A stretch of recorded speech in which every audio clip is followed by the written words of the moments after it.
오늘은 십자가에 못 박혀 처형된 캐나다 군인 이야기, 이런 제목으로 말씀을 증거하겠습니다.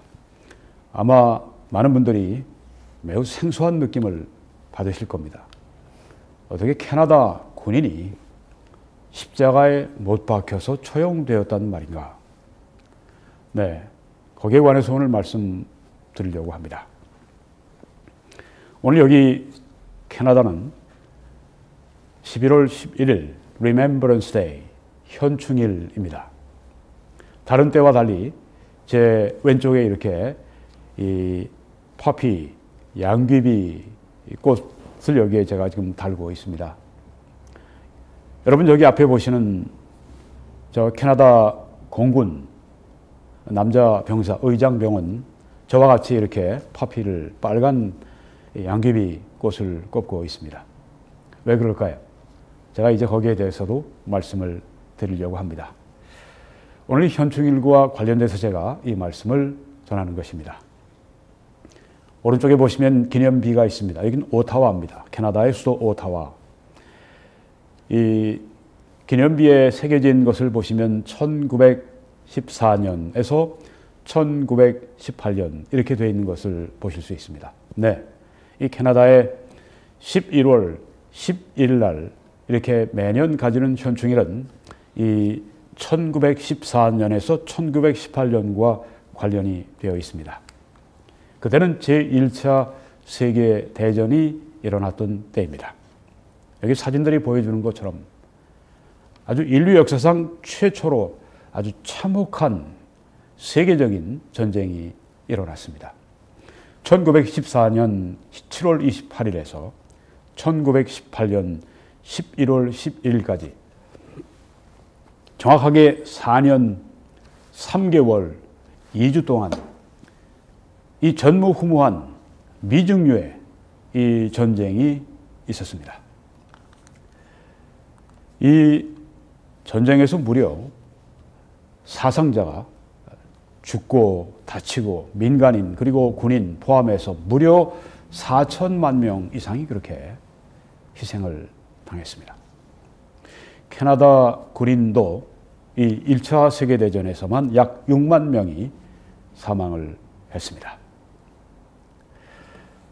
이 전쟁, 이렇게 수많은 사람들이 목숨을 잃고 또 몸이 다치고 뭐 어떤 사람들은 아주 심하게 부상을 당했죠. 차라리 죽는 것이 나을 정도로 그렇게 부상을 당하고 고통스러운 나날을 보내는 분들.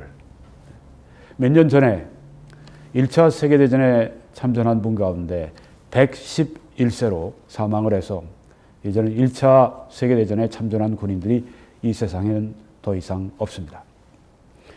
그런데 이 캐나다 여기 59,544명이 해외 원정, 유럽의 원정 가서 그렇게 사망을 한 것이죠. 그 중에 이런 분이 있었습니다. 1915년 4월 24일 아주 치열한 전투가 벨기에에서 벌어지고 있었는데 거기에 이프레스라고 하는 지역입니다. 그곳에서 전투 중에 실종된 사람이 있었습니다. 해리 밴드 병장입니다. 다른 군인들의 증언에 의하면 독일군이 이 해리 밴드 병장을 이 농장의 이 나무 문에 세워놓고 이 총검으로 양손과 5군데를 찔렀답니다. 그리고 나중에는 이 목을 쳐서 그렇게 죽이고 이 총으로 난사를 하고, 이게 뭐 정말 역사적인 검증된 그런 그 사실이냐 아니냐 놓고 많이 논란이 있습니다. 그런데 최근에 2002년에 한 영화 감독이 박사 논문을 쓰면서 여기에 대해서 상당히 이것이 역사적으로 사실적으로 입증될 수 있다. 그래서 요새는 이것이 실제로 있었던 일이다. 그렇게 생각들을 합니다. 그런데 지금 여러분이 보시는 이것은 이 동으로 브론즈로 이렇게 만들어 놓은 그런 실제 조각품입니다.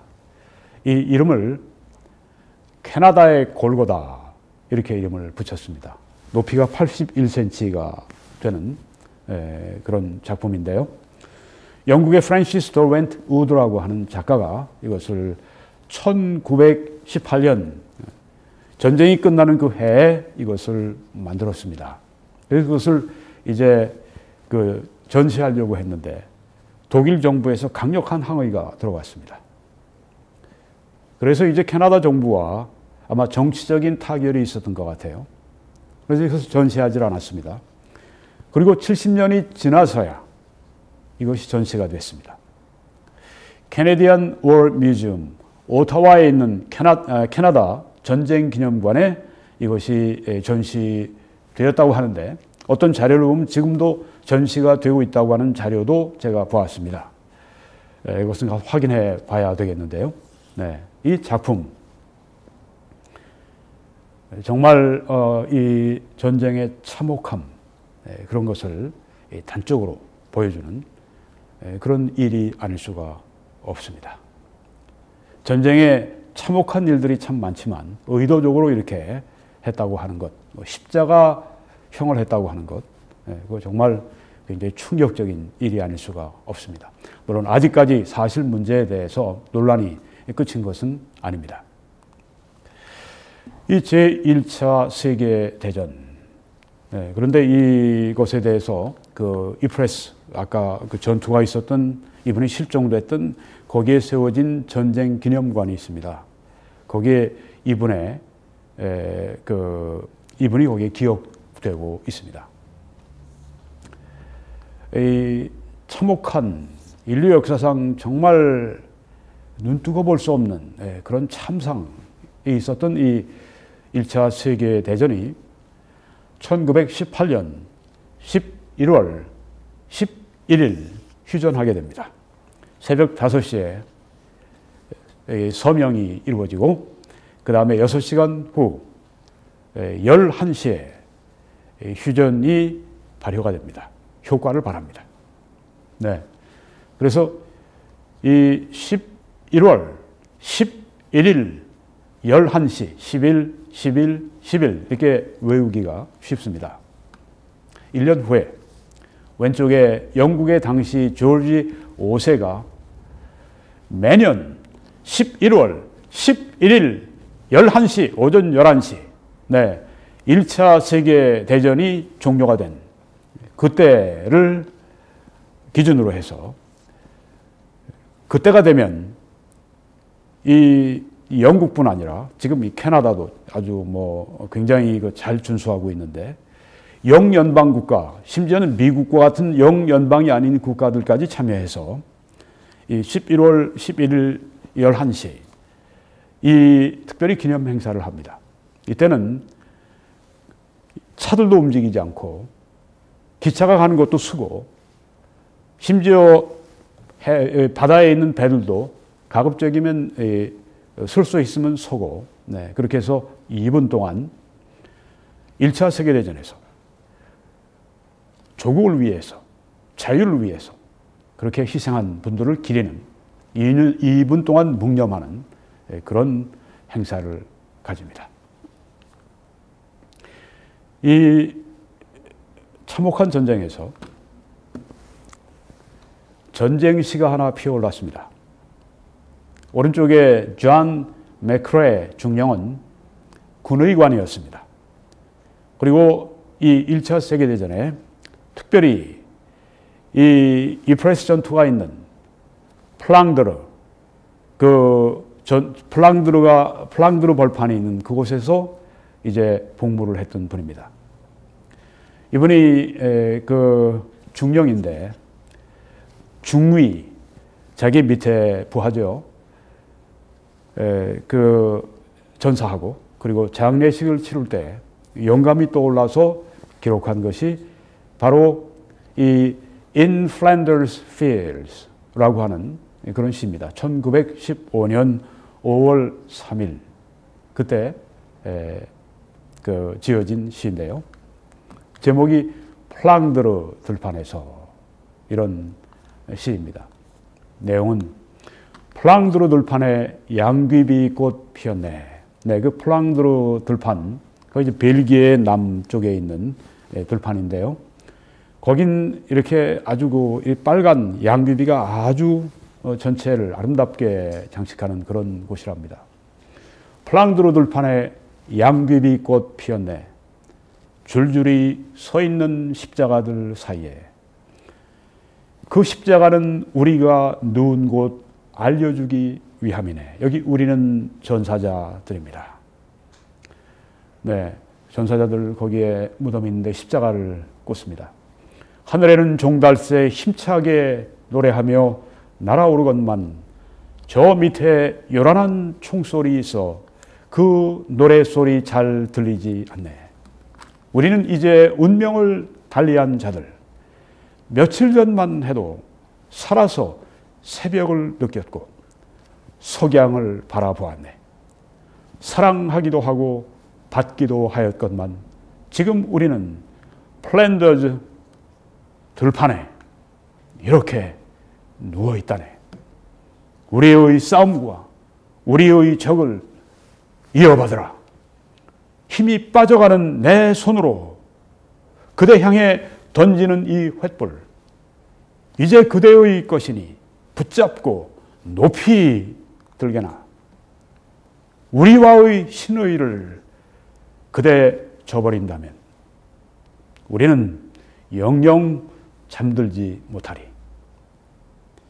비록 플랜더즈 들판에 양귀비꽃 자란다 하여도.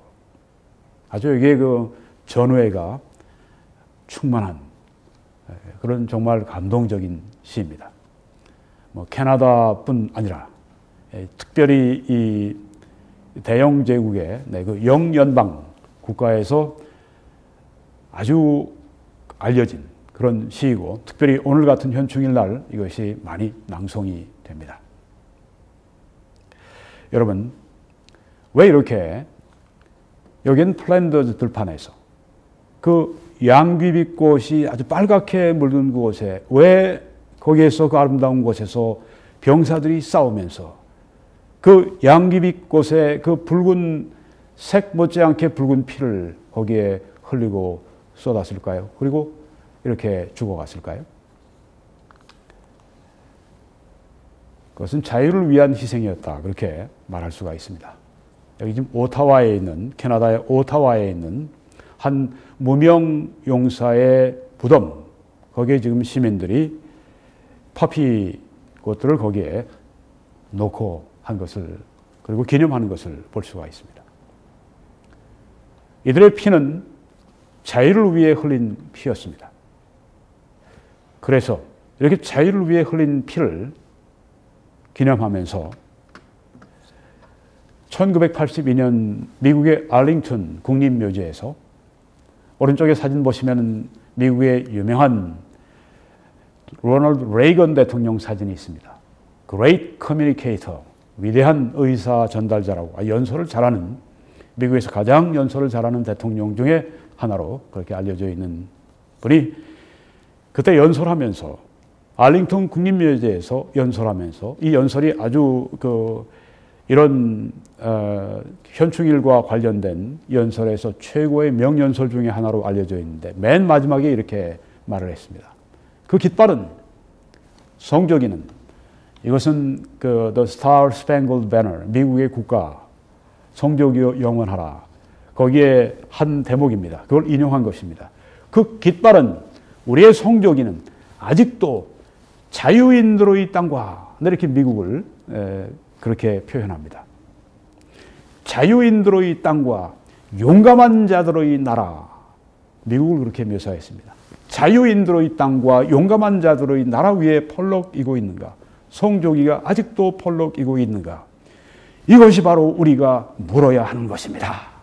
이렇게 하면서 명연설을 마쳤다고 하는데요. 네. 자유인들의 땅, 정말 이 북미 대륙이 발견될 때, 특별히 미국에 들어오는 이 첫 번째 이 미국의 조상들, 그들은 자유를 위해서, 특별히 신앙의 자유를 위해서 목숨을 버리고 그렇게 찾아온 분들이 세운 자유인의 땅입니다. 여기 캐나다도 물론 미국과 같이 자유민주주의를 굳게 붙들고 있는 자유인들의 땅입니다. 자유인들의 땅, 그것을 위해서 피를 흘리는 것입니다. 이번 해 메모리얼 데이에 또 한 연설 가운데 이런 대목이 있었습니다. 그래서 제가 인용을 합니다. 우리는 우리와 우리의 자유를 위해 싸우기 위하여 집의 편안함을 떠났던 분들을 기억합니다. 예, 이게 바로 현충일의 의미인 것이죠. 우리와 우리의 자유를 위해서, 지금 우리가 이렇게 많은 자유를 누리는 것은 이렇게, 여기 지금 보시는 사진은 워싱턴 DC에 한국전에 참전한 군인들을 기념하는 The Korean War Memorial, 한국전 참전 기념관, 거기에서 지금 있는 그 사진입니다. 우리의 자유를 위해서 싸운 사람들, 그래서 집의 편안함을 떠났고 그리고 목숨을 버렸던 분들을 기억합니다. 네. 자유. 이 자유는 성경에도 말씀하고 있습니다. 성경이 말씀하는 자유를 좀 말씀드리려고 합니다. 성경에도 정치적인 자유를 말씀하고 있습니다. 예레미야서 3장 15절이 바로 그 말씀입니다. 각기 이웃에게 자유를 선언하되 내 이름으로 일컬음을 받는 집에서 내 앞에서 언약을 세웠거늘. 여기에 이웃은 히브리 사람들, 이스라엘 사람들을 말합니다. 이스라엘 사람들이 다른 이스라엘 사람들을 이렇게 노예로 삼았을 때, 종으로 삼았을 때 하나님께서는 7년이 되면은 그 사람을 풀어주라고 그렇게 말씀을 했습니다. 그런데 이스라엘이, 많은 사람들이 그 약속을 지키질 않았죠. 또 하나님의 그 말씀을 따르질 않았습니다. 그래서 이스라엘이 바벨론에 의해서, 아수르에 의해서 그렇게 무참하게 도륙당하고 그렇게 나라를 뺏기고 재산을 탈취당하고 이랬던 이유 가운데, 하나님이 그냥 그들을 버리신 이유 가운데 하나가 바로 여기도 원인이 있었습니다. 이웃에게 자유를 줘야 되는데 그들에게 자유를 주지 않고 계속 노예 삼고 계속 종 삼고 하는 것에 대해서 하나님께서, 그러면 너희들에게 자유를 주는데 칼에 맞아 죽고 기근과 전염병에 맞아 죽는 그런 자유를 너희에게 준다고 그렇게 말씀하시고 그들을 때리신 것입니다. 이 정치적인 자유 매우 중요하죠. 신약에서는 이 자유를 이렇게 말씀하지는 않지만 그 한 사람 한 사람의 인권, 뭐 주인이든 종이든 자유자든 뭐 자유인이 아니든 그 로마 시대 그때에도 우리가 다 그리스도 안에 하나라고 하는, 그리스도 안에 하나, 그래서 한 사람 한 사람의 그 귀한 생명과 인권을 존중해주는 이 성경의 가르침 자체가 자유의 이런 그 사상을 그 안에 아주 토대로 든든하게 가지고 있는 것입니다. 교회는 그래서 자유의 보루가 되는 것입니다. 그래서 교회는 이 자유민주주의 국가 그리고 정부를 아주 적극적으로 지지해야 합니다. 교회가 가장 신앙의 자유를 누리고 교회가 가장 그 선교의 자유를 누릴 때가 언제냐 하면 자유민주주의 국가에서 그렇게 가능합니다. 계속해서 박해하는 독재정부, 특별히 이 공산당 독재정부, 뭐 이슬람 독재정부 말할 거 없습니다. 특별히 공산당 독재정부 이 하에서는 교회가 목이 졸리고 교회가 피를 많이 흘리고 제대로 하나님의 이름을 공개적으로 잘 부를 수도 없고 성경을 가지고만 있어도 강제 수용소로 들어가는 그런 북한의 현실을 우리가 알고 있지 않습니까? 그래서 교회는 자유민주주의 국가를 지탱할 수 있는 도덕적인 그리고 그런 사람들을 계속 키워내야 되고 정계로 보내야 되고 교회는 이 일을 해서 하나님께서 선하신 정부 그리고 자유민주주의 정부를 그렇게 계속 세워주실 수 있도록 교회는 최선을 다해야 합니다. 자, 오늘 저는 이제 이 성경에 나오는 이런 정치적인 자유에 대해서 좀 방향을 전환해서 이제 그 다른 자유를 좀 말씀드리려고 하는데 여기 두 가지 죽음을 여러분이 보십니다. 왼쪽에는 캐나다 군인이 독일 군들에 의해서 이 문에 이렇게 십자가형 처형을 당해서 아주 잔인하게 죽어간 그런 죽음이 있습니다. 오른쪽에는 예수 그리스도께서 2000년 전에 십자가 위에서 처절하게 못 박혀 죽으시는 그런 죽음이 있습니다. 이 죽음 다 동일한 것은 십자가 처형의 죽음이었습니다. 그리고 누군가가 다른 사람들이 못 박아 죽인 것입니다. 왼쪽은 독일 사람들이 그랬다. 독일 사람들 우리가 비판할 수 있겠지만 오른쪽에는 유대인들이 죽였다. 그렇게 얘기를 할 수 있습니다. 그렇지만 실제로 예수님을 십자가에 못 박은 사람은 누구냐면 저고 여러분입니다. 우리의 죄 때문에 예수님이 십자가에 못 박혔기 때문입니다. 예수 그리스도의 죽음은 또한 왼편의 죽음과 달리 한 병사의 죽음과 달리 다른 사람들을 위해 특별히 죄인들을 위해 피 흘리고 돌아가신 것입니다.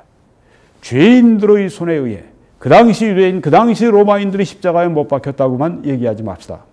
나와 여러분의 죄악이 예수 그리스도를 십자가에 못 박았다고 그렇게 생각하는 것이 영적으로 바른 생각입니다. 그런데 예수님은 십자가에 죽으시면서 그것으로 끝내시는 것이 아니라 우리에게 자유를 주셨습니다. 그래서 예수 그리스도의 죽음은 우리에게 죽음을 통해 부활과 소망을 가져다 주신 것입니다. 그리스도가 주신 자유를 잠깐 생각하고 마치려고 합니다. 요한복음 8장에 보니까 너희가 예수님이 하신 말씀입니다. 너희가 내 말에 거하면 참으로 내 제자가 되고 하나님 말씀 가운데 거하는 사람, 순종하는 사람이 참 예수님의 제자가 되고 그리고 진리를 알지니 그런 사람들은 진리를 아는데 진리는 너희를 자유롭게 하겠다고 했습니다. 자유가 어디서 오는가? 진리에서 온다고 말씀을 했고요. 예수께서 대답하시되 진실로 너희에게 이르노니 죄를 범하는 자마다 죄의 종이라. 모든 사람들이 죄를 범합니다. 그래서 모든 사람들은 자유인이든 혹은 백악관에 오발 오피스에 앉아있는 미국의 대통령이든 다 죄를 범하는 모든 사람들이 다 죄의 종입니다. 그러므로 아들이 예수 그리스도께서 너희를 죄의 종인 너희들을 자유롭게 하면 너희가 참으로 자유로우리라 말씀했습니다. 여기 자유가 나옵니다. 정치적인 자유를 위해서 우리 이 군사들이 나가서 그들의 소중한 피를 흘리면서 자유를 우리를 위해서 지켜줍니다. 자, 여기에 이 자유는 예수 그리스도가 십자가에 죽으심으로 우리에게 주신 자유입니다. 이 자유의 본질은 무엇입니까? 첫째는 죄의 형벌로부터 자유하는 것입니다. 로마서 6장에 보니까 죄의 값은 사망이요 하고 말씀을 했습니다. 이것처럼 무서운 구속이 없습니다. 사망하는 것처럼 우리를 묶는 것이 없습니다. 아무것도 소유할 수가 없고 아무 곳에도 갈 수가 없고 내가 원치 않는 곳으로 끌려가는 것이 이 사망입니다. 죄의 값은 그만큼 사망과 구속입니다. 반면에 하나님의 은사는 하나님이 주시는 선물은 자유의 선물은 예수 그리스도 우리 주 안에 있는 영생이라고 말씀했습니다. 예수 그리스도가 어떻게 우리에게 구원을 가져다가 주셨습니까? 우리의 죄 때문에 십자가에 대신 못 박혀 죽으심으로 말미암아 그래서 우리에게 자유를 선사해 주신 것입니다. 네, 죄의 형벌로부터 우리를 자유롭게 하는 것이 예수 그리스도의 죽음의 뜻이었습니다. 그리고 이 자유는 예수님이 주시는 자유는 죄의 힘, 죄의 권능으로부터 자유하는 것입니다. 로마서 6장에 보니까 6절에 우리가 알거니와 우리의 옛 사람이 아담 안에 있는 나의 신분, 나의 사람이 예수와 함께 십자가에 못 박힌 것은 여기 보니까 예수님이 십자가에 못 박히실 때 나의 죄를 위해서 나를 대신해서 내가 있어야 할 자리에 대신 거기에 계신 것뿐 아니라 나와 함께 십자가에 못 박혀 죽으셨군요. 그래서 그때 나도 예수님과 함께 십자가에 못 박힌 그런 효과가 발생하는 것입니다. 그래서 예수님이 십자가에 못 박히셨을 때 나도 함께 십자가에 못 박힌 셈이 되는 것입니다. 그래서 예수님의 구속의 공로가 완전히 100% 구속의 공로가 이루어졌을 때 그걸 바로 같이 나누게 된 것입니다. 예수와 함께 십자가에 못 박힌 것은 죄의 몸이, 우리 육신이, 죄의 성품이 무력해져서 다시는 우리가 죄에게 종노릇하지 아니하려 하매니, 네. 죄의 힘과 권능에서 우리가 해방되는 것, 바로 이것이 예수님이 십자가에 돌아가신 목적입니다. 여기에 관해서도 자세히 말씀드릴 수 있지만 이만큼만 말씀을 드리고요. 또 죄의 형벌, 죄의 권능, 그리고 죄의 이제는 존재 자체로부터 자유함을 받게 되는 것이 구원의 완성입니다. 로마서 8장 23절에 성령의 처음 익은 열매를 받은 우리까지도, 아니 이게 무슨 말입니까? 이게 이렇게 그 병립이 되어 있는 것입니다. 성령을 받은 사람은 처음 익은 열매를 받았습니다. 구원받은 그 사람이 처음 익은 열매로 받는 것이 성령입니다. 내 안에 성령이 거주하신다고 하는 것, 이것이 바로 구원받았다고 하는 것을 증거하는 것인데요. 이 구원은 시작된 것입니다. 이 구원이 완성돼야 합니다. 자, 여기 우리까지도 속으로 탄식하여 양자 될 것, 곧 우리 몸의 속량을 기다리노니. 영원히 예수 그리스도를 믿을 때 구원함을 받죠. 완전히 속량함을 받습니다. 더 이상 하나님께서 우리에게 너 죄값 내놔 말씀하지 않으십니다. 왜? 예수님이 다 내놓으셨기 때문에. 믿음으로 말미암아 예수님이 다 내놓으신 죄값, 거기에 동참을 해서 더 이상 내 죄값을 낼 것이 없는 것입니다. 하나님은 더 이상 요구하지 않으십니다. 그런데 아직 우리 몸의 구속이 아직 따르지 않았습니다. 이 몸의 완전한 구원, 몸의 속량 언제 이루어집니까? 휴거를 믿는 분들은 휴거될 때 그때 일어납니다. 뭐 재림을 믿는, 휴거는 안 믿고 재림만 믿는 분들이 또 있습니다. 그 재림 그때 이루어집니다. 몸의 속량, 구속의 이제 그 완전한 완성, 영혼의 구속은 이루어졌습니다. 몸의 구속까지를 말하는 것입니다. 이때 몸의 구속이 이루어지면 더 이상 죄가 우리 가운데 존재하지 않습니다. 하나만 더 말씀드리고 마치겠습니다. 예수 그리스도의 십자가의 죽으심은 자유를 위해 죽어주셨는데, 우리의 자유를 위해 죽어주셨는데, 율법으로부터의 자유를 위해 또 그렇게 하셨습니다.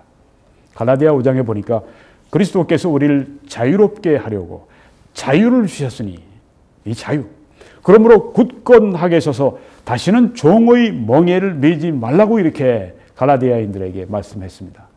이 말씀이 무슨 뜻입니까? 갈라디아 2장 16절에 보면 나옵니다. 사람이 의롭게 되는 것은 율법의 행위로 말미암음이 아니요, 율법 잘 지켜서 구원받는 게 아니라, 의롭게 되는 게 아니라 오직 예수 그리스도를 믿음으로 말미암는 줄 알므로 우리도 그리스도 예수를 믿나니.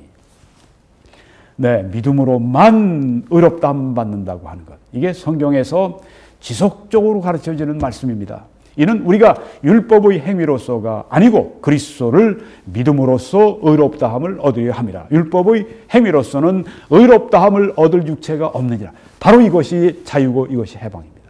율법의 행위로 내가 구원받을 수 없는데 율법의 행위로 구원받으려고 노력하는 이 자체가 큰 구속인데, 큰 압박인데, 이것을 여기에서 해방시켜 주신 것입니다. 율법의 행위로 구원받는 것이 아니고 예수 그리스도가 십자가 위에서 못 박혀 주신 그 구속의 행위로 말미암아, 믿음으로 말미암아 구원받는다고 하는 것입니다.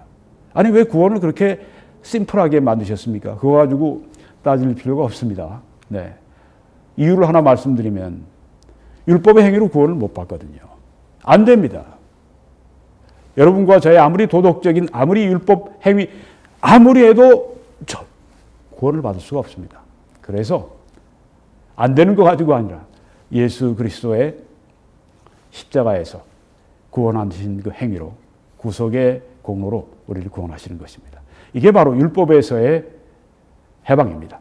내 힘으로 율법을 지켜 구원받으려고 하는 거기서 해방시켜 주신 것.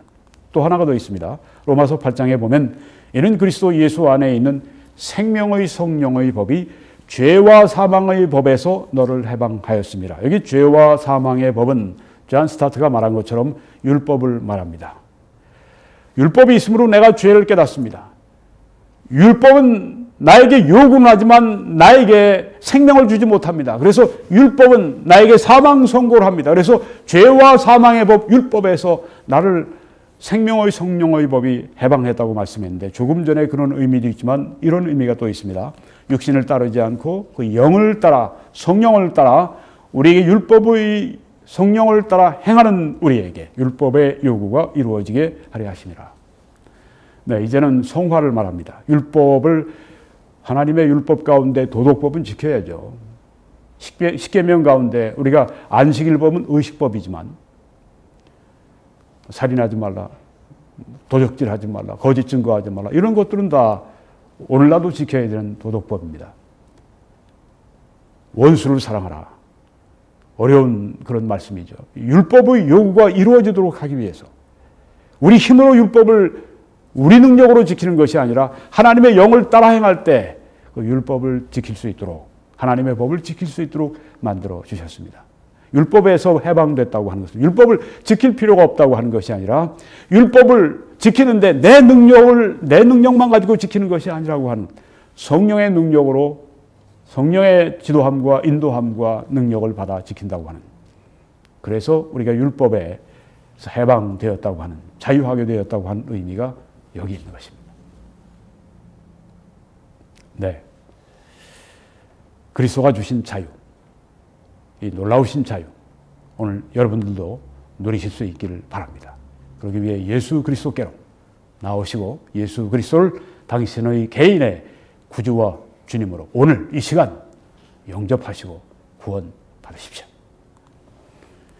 여러분 이 메시지를 저와 함께 이 세상에 증거해 주십시오. 기도해 주시고 주위에 알려주시고 선교 헌금으로 재정 후원으로 함께 해 주시기를 바랍니다. 신실하게 해주신 분들께 감사하고 하나님의 축복이 여러분들과 함께 하시기를 기도합니다.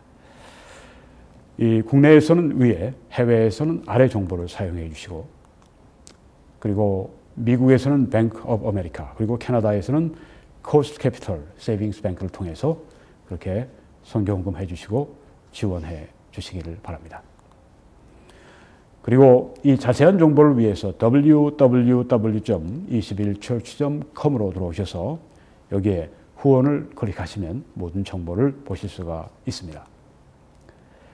저는 매주일 오후 2시에 밴쿠버 필그림 교회에서 설교하고 예배를 이처럼 인도합니다. 여러분을 초대합니다. 꼭 오시기를 바랍니다. 예배를 마치면 애국 보수 시민 시국좌담회를 또 곧 하게 됩니다. 여기도 여러분을 초청합니다. 서리에 위치한 저희 교회 주소를 보시고 찾아와 주시기 바라고요. 오후 2시 이전에 참여해 주시면 감사하겠습니다. 하나님의 크신 축복이 여러분들과 함께 하시길 간절히 축원합니다.